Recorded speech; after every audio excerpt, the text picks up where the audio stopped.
তো hello guys, কি অবস্থা সবার? আশা করি সবাই খুব ভালো আছেন। আজকের এই ভিডিওতে আমি এক্সপ্লেইন করব ঈদে মুক্তি পাওয়া চক্কর ৩০২ সিনেমাটা। বরাবরের মতোই ক্রাইম থ্রিলার গল্পে মার্ডার ইনভেস্টিগেশনের সাথে মোশাররফ করিমের অভিনয় কিন্তু একদম অনবদ্য। তো চলুন শুরু করা যাক। মুভি শুরুতে আমরা দেখি কয়েকজন বন্ধু মিলে নদীতে সাঁতার কাটছিল। সবাই উঠে যাওয়ার পরেও একজন গভীর পানিতে সাঁতার কাটার জন্য থেকে গেলেই ঠিক সেই মুহূর্তে আরেকটি ছেলে এসে তাকে পানিতে চুবিয়ে মেরে ফেলে। এই হত্যাকাণ্ডের পর ছেলেটি গ্রাম থেকে পালিয়ে যায়। তারপরে ২৫ বছর পার হয়ে যায়। এখন আমরা বর্তমানে দেখি, আমরা দেখতে পাই একটি ফ্ল্যাটে সাদমান নামের একজন যুবককে নৃশংসভাবে হত্যা করা হয়েছে। আর এই কেসটা ইনভেস্টিগেশন করার দায়িত্ব পড়েছে ডিবি ইন্সপেক্টর মইনুল এবং সাব ইন্সপেক্টর সাজিদের উপরে। তারা ক্রাইম সিনে এসে দেখে রক্তাক্ত অবস্থায় পড়ে আছে সাদমান। বাড়িওয়ালার কাছ থেকে তারা জানতে পারে সাদমান এবং একটি মেয়ে স্বামী স্ত্রী পরিচয়ে এই বাসা ভাড়া নিয়ে থাকতো। গতকাল রাতে অনেক বৃষ্টি হয়েছিল, এই জন্য বৃষ্টির শব্দে এই ঘরের শব্দ কেউ শুনতে পায়নি। ঘটনাস্থলে সেখানকার লোকাল পুলিশরা আসে। তারা ভাবে এটা হয়তো পার্টি শেষে বন্ধু বান্ধবের মধ্যে হঠাৎ করে ঝগড়া হওয়ায় মার্ডারের ঘটনা ঘটেছে। কিন্তু মইনুল অন্য কিছু সন্দেহ করে, কারণ লাশের আশেপাশে রক্তে মাত্র একটি পায়ের ছাপ। যদি বন্ধুদের মধ্যে ঝগড়া হবে তাহলে এখানে আরও পায়ের ছাপ থাকার কথা। কিন্তু ঘটনাস্থলে সাদমানের মোবাইল মিসিং ছিল। তবে তারা কিছু সিগারেটের বাট সেখানে খুঁজে পায়। সাজিদ খোঁজ নিয়ে জানতে পারে সাদমানের বাবা নেই, তার মা নীলা আহমেদ একটি এনজিওতে চাকরি করে। সাদমানের যে ফোনটা মিসিং ছিল সেটাও সাজিদরা বন্ধ পায়। তবে ফোনের কল রেকর্ড চেক করে পুলিশরা লিমা নামের একটা মেয়ের সন্ধান পায়। লিমা ছিল সাদমানের গার্লফ্রেন্ড। সাদমানের মৃত্যুর সংবাদ শুনে লিমা কিছুদিন তার বান্ধবীর বাসায় লুকিয়েছিল। তারপরে ঢাকা ছেড়ে পালিয়ে যাওয়ার সময় পুলিশ তার লোকেশন ট্র্যাক করে তাকে ধরে ফেলে। এদিকে আমরা ইন্সপেক্টর মইনুলের পার্সোনাল লাইফ দেখি। তার কন্যা সন্তান, বউ আর তার অসুস্থ মাকে নিয়ে সে একসাথে থাকে। তার মা একটু খিটখিটে স্বভাবের। এই নিয়ে প্রায়ই মইনুলের মার সাথে তার বউয়ের ঝগড়া হয়, তবে মইনুল বিষয়টা সামলে নেয়। এরপরে মইনুল লিমাকে জিজ্ঞাসাবাদ করে। লিমা জানায় সাদমান তার বয়ফ্রেন্ড ছিল। সাদমান, লিমা আর রায়ান তারা ৩ বন্ধু। সেদিন বৃষ্টির রাতে তাদের বাড়ির পাশে তারা একটা লেকের ধারে বসে ড্রাগস নিচ্ছিল। রায়ান মূলত বড়লোক বাপের বকে যাওয়া নেশাখোর ছেলে। তার বাবা অবশ্য বিখ্যাত অভিনেতা এবং সুপারস্টার হাসান চৌধুরী। রায়ানের টাকা দিয়েই মূলত সাদমান তাদের জন্য মাদক কিনে আনতো এবং তার টাকা দিয়েই তারা এই ফ্ল্যাটটা ভাড়া করে নিয়ে এখানে একসাথে পার্টি করতো আর থাকতো। সেদিন অনেক বৃষ্টি হচ্ছিল। সাদমান আর লিমা গাড়ি থেকে বের হয় বৃষ্টিতে ভেজার জন্য, আর রায়ান যায় সাদমানের ফ্ল্যাটে ড্রাগস আনতে। কিন্তু রায়ান সেখানে যেয়ে দেখে সাদমানের বাসায় কোনো ড্রাগ নেই। সাদমান একাই সব ড্রাগ খেয়ে ফেলেছে। রায়ানের টাকা নিয়ে কেনা ড্রাগ সাদমান একা তাকে না দিয়ে খেয়ে ফেলায় রায়ান তো তার উপরে খুব ক্ষেপে যায়। এক পর্যায়ে তাদের মধ্যে হাতাহাতি শুরু হয়ে যায়। তারা তখন একে অপরের মা বাপ তুলে গালাগাল করে। লিমা তাদেরকে অনেক থামানোর চেষ্টা করলেও সে থামাতে পারে না। তারপরে সাদমান তার ফ্ল্যাটে চলে যায়, আর রায়ান তার উপরে এতটাই রেগেছিল যে সে সাদমানকে মারতে তার ফ্ল্যাটে যায়। আর কিছু সময় পরে রায়ান সেখান থেকে বেরিয়ে আসে আর গাড়ি নিয়ে চলে যায়। তারপরে লিমা ফ্ল্যাটে যেয়ে দেখে সাদমান রক্তাক্ত অবস্থায় পড়ে আসে। লিমা তো এটা দেখে খুব ভয় পেয়ে যায়। লিমার স্টেটমেন্টের উপরে ভিত্তি করে মইনুল সন্দেহ করে রায়ানই হয়তো মূল অপরাধী, কারণ সাদমানের যাওয়ার পরে রায়ান ফ্ল্যাটে গিয়েছিল। তাই মইনুল তার পুরো টিম নিয়ে চলে যায় রায়ানকে গ্রেপ্তার করতে। রায়ানের বাড়ি তল্লাশি করে তারা সেখানে বিভিন্ন ড্রাগস পায় আর রক্তমাখা জুতা পায়। তবে রায়ানের গাড়ির ভিতর থেকে তারা একটা রক্তমাখা ছুরি উদ্ধার করে। রায়ানের গ্রেপ্তারের কথা শুনে তার মা বাবা থানায় আসে। রায়ানের বাবার মতো তার মাও হলো একজন প্রখ্যাত ব্যারিস্টার জেভিন চৌধুরী। তারা রায়ানকে দেখতে আসলে রায়ান তাদের সাথে ঠিকমতো কথা বলে না। রায়ানের বাবা মার আচরণে আমরা বুঝতে পারি যে তাদের স্বামী স্ত্রীর মধ্যে ঝামেলা চলছে। রায়ান তাদেরকে খুব বেশি পছন্দ করে না। সাদমানকে হত্যা মামলায় রায়ানকে প্রধান আসামি করে কেসটা আদালতে উঠেছে। সাদমানের মা নীলা সেখানে উপস্থিত ছিল। সাংবাদিকরা তাকে চারদিক থেকে ঘিরে ধরে তাকে বিভিন্ন রকম প্রশ্ন করতে থাকে। তখন সেখানে সাদমানের মায়ের বন্ধু মিজান এসে তাকে সরিয়ে নেয়। তবে আদালতে অবশ্য রায়ান জামিন পায় না, তাকে রিমান্ড দেওয়া হয়। রিমান্ডে সাদমান হত্যার সাথে সে জড়িত না বলে রায়ান দাবি করে। রায়ানের মা জেবিন চৌধুরীরও বিশ্বাস হচ্ছিল না যে তার ছেলে খুন করেছে। তাই সে সাদমানের মা নীলার সঙ্গে দেখা করতে চায়। সে মামলাটা তুলে নেওয়ার জন্য অনুরোধ করে। সেখানে মিজানও উপস্থিত ছিল। সে মামলা তুলে নিতে অস্বীকার করে এবং তাদের মধ্যে কথা কাটাকাটি হয়। তাই জেবিন সেখান থেকে চলে আসে। ওদিকে মিজান সাদমান হত্যার বিচারের জন্য লোকজন নিয়ে আন্দোলন শুরু করে, কারণ রায়ানের বাবা ছিল অনেক প্রভাবশালী আর সেলিব্রিটি, তাই মিজান মানববন্ধন করে। তবে রায়ানের বাবার এসব নিয়ে কোনো মাথা ব্যথাই নেই। তার ছেলের সে ফাঁসি হতে দিবে না, সে আরামসে সময় কাটাচ্ছিল। অবশ্য তার ক্যারেক্টারের সমস্যার কারণেই স্ত্রী জেভিনের সাথে তার সম্পর্ক এতটা ভালো না। এদিকে ইন্সপেক্টর মইনুল রায়ানকে জিজ্ঞাসাবাদ শেষে নীলা আহমেদের বাসায় আসে। নীলা অবশ্য জানতো তার ছেলে মাদকাসক্ত, সে তার ছেলেকে কন্ট্রোল করতে পারত না। মইনুল তখন সাদমানের ঘর তল্লাশি করে আর তারপরে মিজানের সাথে দেখা করতে যায়। মিজান তাকে সত্যিটা বলে, সেই স্কুল লাইফ থেকেই নীলাকে ভালোবাসত, তবে নীলার অন্যত্র বিয়ে হয়ে যাওয়ায় সে এখনও নীলাকে তার বন্ধুর মতোই ভালোবেসে যায় এবং সব সময় তার পাশে থাকে। তবে মায়ের এমন বন্ধুকে সাদমান কখনোই সহজভাবে নিতে পারত না, আর না পারাটাই তো স্বাভাবিক। অন্যদিকে ইন্সপেক্টর মইনুল ফরেন্সিক রিপোর্ট থেকে জানতে পারে রায়ানের গাড়ি থেকে যে ছুরিটা পাওয়া গেছে, যেটা দিয়ে সাদমানকে হত্যা করা হয়েছে, সেই ছুরিতে কোনো ফিঙ্গারপ্রিন্টস নেই। মানে খুনি খুব সাবধানে গ্লোভস ব্যবহার করে ছুরি চালিয়েছে। তবে ছুরির আঘাতে শরীরে প্রায় 6 ইঞ্চি ক্ষত সৃষ্টি হয়েছে। মইনুল চিন্তা করে খুনটা হয়তো রায়ান করেনি, কারণ কেউ নেশার ঘরে থেকে কখনো গ্লোভস পরে খুন করবে না, আর মানুষের শরীরে 6 ইঞ্চি ক্ষত তৈরি করা সহজ কাজ না। তবে প্রত্যক্ষভাবে সব এভিডেন্স প্রমাণ করছিল যে রায়ানই হয়তো হত্যাকাণ্ডটা ঘটাতে পারে। তাই আদালত থেকে রায়ানের জামিন মঞ্জুর না করে তাকে জেলে পাঠিয়ে দেয়। অপরদিকে আদালত চত্বরে নীলাকে বেশ কথা শোনায় রায়ানের মা জেবিন। তার কারণেই নাকি তার ছেলে সাদমান নেশাগ্রস্ত হয়েছিল, আরও বিভিন্ন কথা বলে। তবে মিজান এসে তাকে থামিয়ে দেয়। তারপরে ইন্সপেক্টর মইনুল কেসটা আরও ভালো করে ইনভেস্টিগেট করার সিদ্ধান্ত নেয়।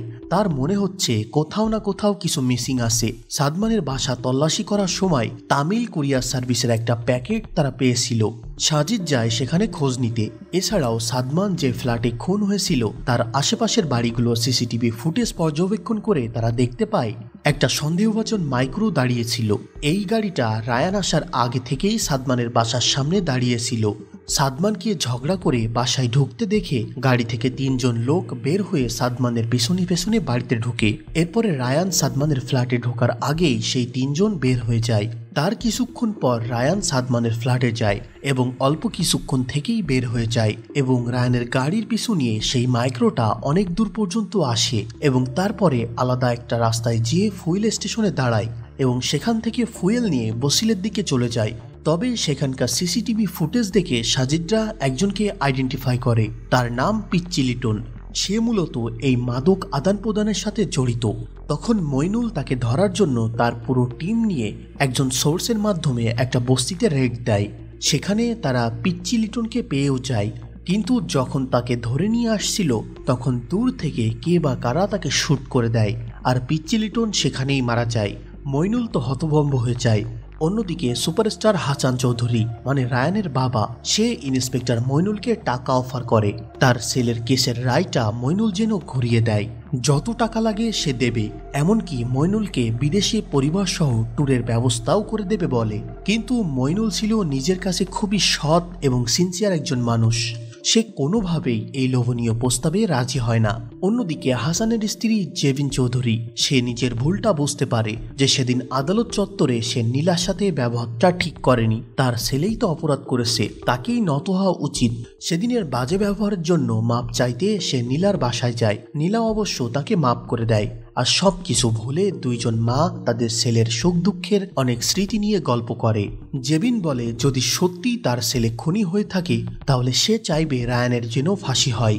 অন্যদিকে পিচ্চি লিটনের মোবাইল অ্যানালাইসিস করে তারা দেখে সাদমানের গার্লফ্রেন্ডের সঙ্গে লিমার যোগাযোগ ছিল, অর্থাৎ লিমা জিজ্ঞাসাবাদে কিছু সত্যি গোপন করেছে। এছাড়া তার ফোনে রায়ানের বাবা হাসান চৌধুরীর সঙ্গে একটা ছবি দেখা যায়। সেই ছবিতে হাসান চৌধুরীর পাশে একজন লোক দাঁড়িয়ে আছে, তার নাম ছিল গন্ডার বাবু। সে আন্ডারওয়ার্ল্ডের একজন শীর্ষ সন্ত্রাসী।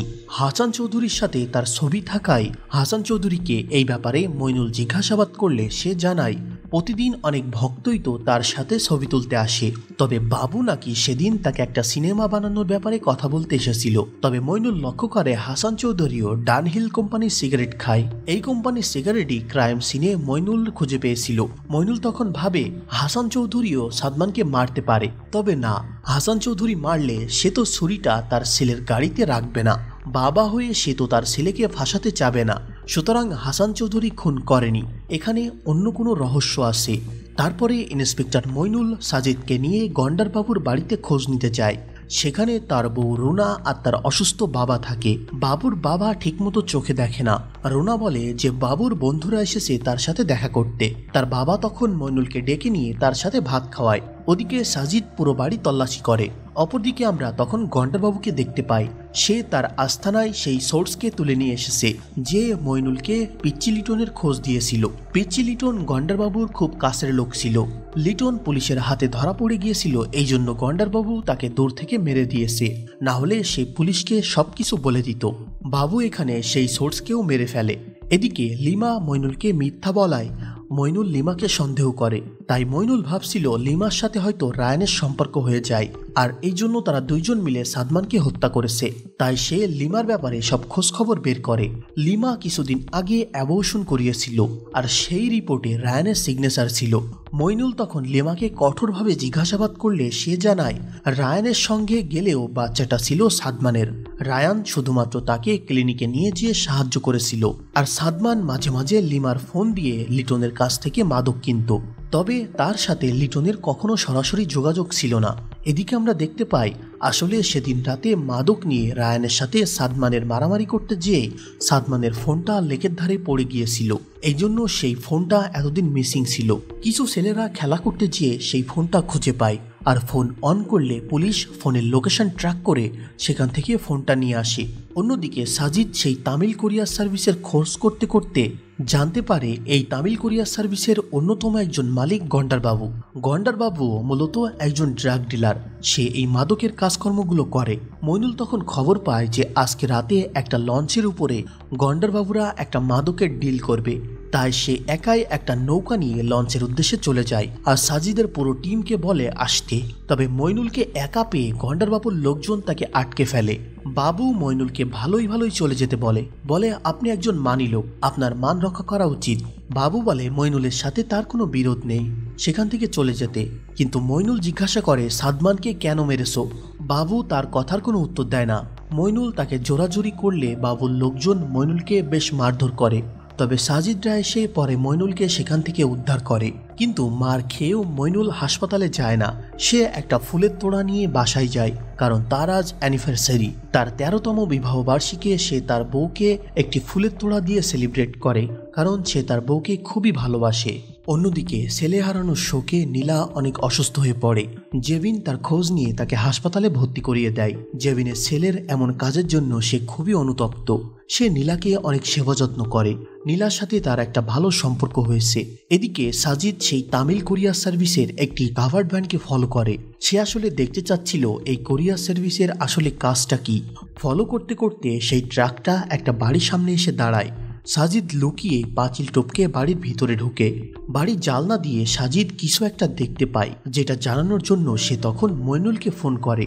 সাজিদ মইনুলকে কিছু বলার আগেই একজন পিছন থেকে এসে তাকে গুলি করে দেয়। ফোনের ওপার থেকে মইনুলও সেটা শুনতে পায়। সে তো পুরো হতভম্ব হয়ে যায়। সাজিদ ছিল মইনুলের সহকারী এবং খুব ভালো বন্ধু। সাজিদকে এমন করে হারানোয় মইনুল খুবই কষ্ট পায়। ওদিকে সাদমানের যে ফোনটা পুলিশ পেয়েছিল সেটা আনলক করে ফেলে। ফোনে থাকা সব ইনফরমেশন বের করে তারা সেই ফোনে সেই বাড়ির কিছু ছবি দেখতে পায়, যেই বাড়িতে সজীব গিয়েছিল। মইনুলও তখন সেই বাড়িতে যায়।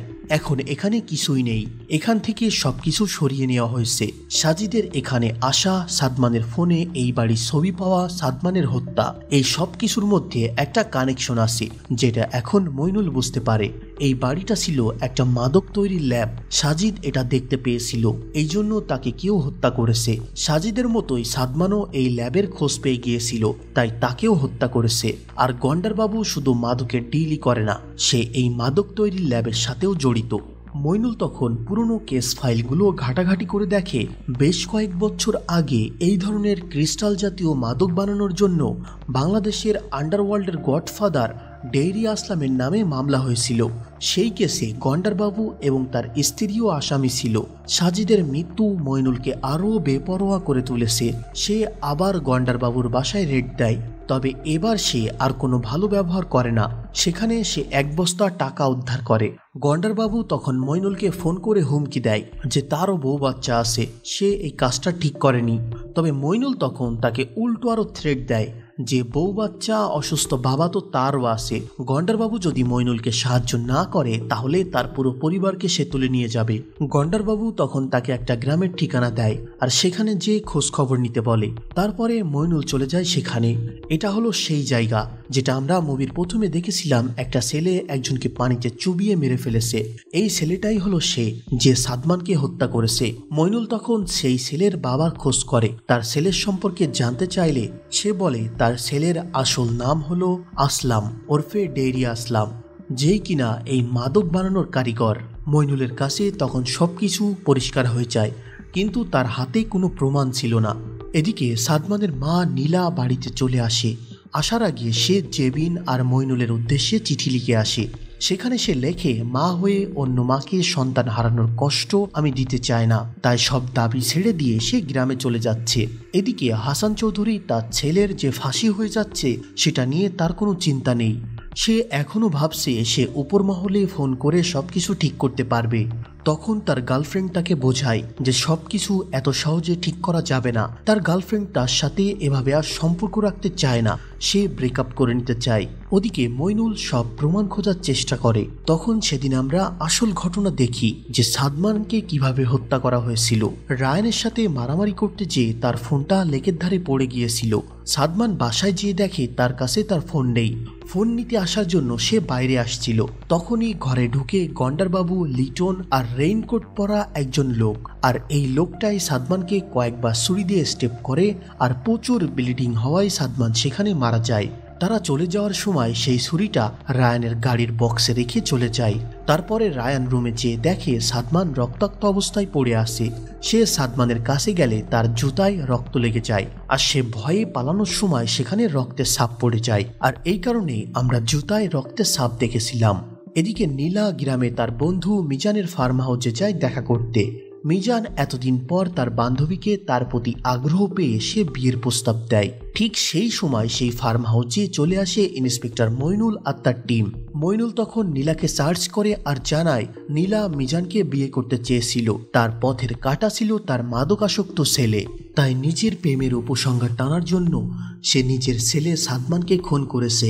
নীলা বিষয়টা অস্বীকার করলেও মইনুল তাকে জোরাজুরি করতে থাকে। নিজের ছেলেকে হত্যা করেছে নীলা। নীলাকে অপমান করে টেনে হেঁচড়ে নিয়ে যাচ্ছিল মইনুল। এমনকি এক সময় নীলাকে স্বীকার করানোর জন্য তার গলা চেপে ধরে।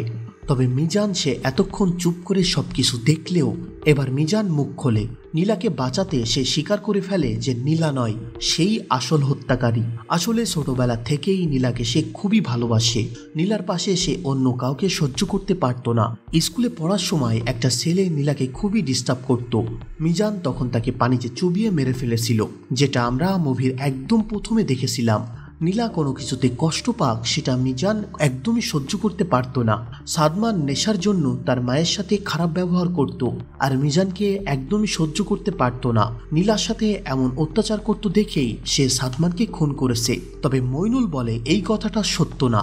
সে তখন মিজানের আসল রূপ প্রকাশ করে। আসলে মিজানের মাদক তৈরির ল্যাব সাদমান দেখে ফেলেছিল আর সেখান থেকে ছবি তুলে নিয়ে এসে সে মিজানকে প্রতিনিয়তই ব্ল্যাকমেইল করত। এই জন্য সে সাদমানকে হত্যা করেছে আর ছুরিটা রায়ানকে ফাঁসানোর জন্য তার গাড়ির ভিতরে রেখে দিয়ে এসেছিল। আসলে মিজানকে ধরার জন্য মইনুল এই নাটক সাজিয়েছে। নীলার সাথে প্ল্যান করেই মইনুল আসলে মিজানের সব মুখোশ উন্মোচন করতে সক্ষম হয়েছে। নীলার এখানে আসা এবং তার গলা চেপে ধরাটাও নীলার সাথে আগে থেকেই সব ঠিক করে রেখেছিল মইনুল। মইনুল চাচ্ছিল মিজানের মুখ থেকেই সবকিছু সে নীলাকে শোনাবে। তবে এত কিছুর পরেও মিজান গর্ব করতে থাকে সে যা করেছে ভালো কাজ করেছে। সে মাদকের ব্যবসা করে কোনো ভুল করেনি। যারা মাদক নেয় তারা জেনে শুনেই নেয়। সে কাউকে জোর করে মাদক সেবন করায় না। সে নিজেকে নির্দোষ দাবি করে। তবে পুরো প্ল্যানে মইনুলকে তথ্য দিয়ে সহযোগিতা করেছিল গন্ডারবাবু। আর গন্ডারবাবুকে এখন মিজানের সামনে নিয়ে আসলে মিজান তো খেপে যায়। তার এতদিনের বিশ্বস্ত বাবু পুলিশকে সাহায্য করেছে। সে মিজানের সাথে বেইমানি করেছে। তবে মিজানকে বাবু আর সুযোগ দেয় না। কিছু না বলেই সে একটা গুলি করে দেয়। বাবু মিজানকে কেন হত্যা করলো এই বিষয়টা মইনুলের মাথায় ধরছিল না। মইনুলকে অবশ্য বাবু বলেছিল এরকম মুখোশ পরা ভদ্রলোক তার পছন্দ না। তারপরে পুলিশ বাবু আর তার বউ রুনাকে ধরে নিয়ে যায়। আর বাবুর অসুস্থ বাপ আর তার বাচ্চার দায়িত্ব নেয় মইনুল। অন্যদিকে রায়ানের মা জেভিন চৌধুরী হাসানকে ডিভোর্স দিয়ে দেয়। রায়ানও জেল থেকে ছাড়া পেয়ে ফাইনালি বুঝতে পেরেছে আসলে জীবনের মানে কি। এতদিন তার মাদক সেবন করার কারণ হিসেবে সে বাবা মার মধ্যকার ঝামেলাটাকে মনে করত, কিন্তু আসলে তা না। সে তার মাকে সরি বলে। গল্পের একদম শেষে একটা বড় টুইস্ট রিভিল হয়। একটা অপরিচিত নাম্বার থেকে ইন্সপেক্টর মইনুলের কাছে ফোন আসে। ফোনটা করেছে ডেইরি আসলাম। সে মইনুলকে ধন্যবাদ দেয় যে সে তার কাজটা আরো সহজ করে দিয়েছে। মইনুল ভেবেছিল মিজানই হয়তো আসল ডেইরি আসলাম, কিন্তু আসল ডেইরি আসলাম মিজান না। মিজান নিজেকে ডেইরি আসলাম পরিচয় দিয়ে মাদকের কাজবাজগুলো হ্যান্ডেল করত ঠিকই, কিন্তু আসল যে ডেইরি আসলাম সেই ব্যক্তি থাকতো বিদেশে। দেশে তার পরিচয়ে ব্যবসা করত মিজান। এখন মইনুল আদালতের কাছে রিপোর্ট দিয়েছে ডেইরি আসলাম মৃত। এখন আসল ডেইরি আসলামকে আর কেউ খুঁজবে না। মিজানের পরিচয় মইনুল জেনে যাওয়ায় আসলে ডেইরি আসলাম গন্ডারবাবুকে দিয়েই মিজানকে মারিয়েছে। এখানেই মূলত একটা বিশাল চক্কর লেগে যায়। তো গল্প ওভারঅল এতটুকুই। হয়তো চক্করের দ্বিতীয় পার্ট আসলে এখান থেকেই গল্প শুরু হবে। তবে আসবে কিনা সেটা অবশ্য আমি জানি না, কারণ মুভিটা সরকারি অনুদানপ্রাপ্ত মুভি। অন্য সরকারি অনুদানপ্রাপ্ত মুভির তুলনায় এই মুভিটা 1000 গুণ ভালো ছিল। তো আমার বকবকানি আপাতত এতটুকুই। কথা হবে এর পরের ভিডিওতে। ততক্ষণের জন্য চ্যানেলটি সাবস্ক্রাইব করে ভিডিওতে লাইক দিয়ে সাথে থাকেন। Bye bye.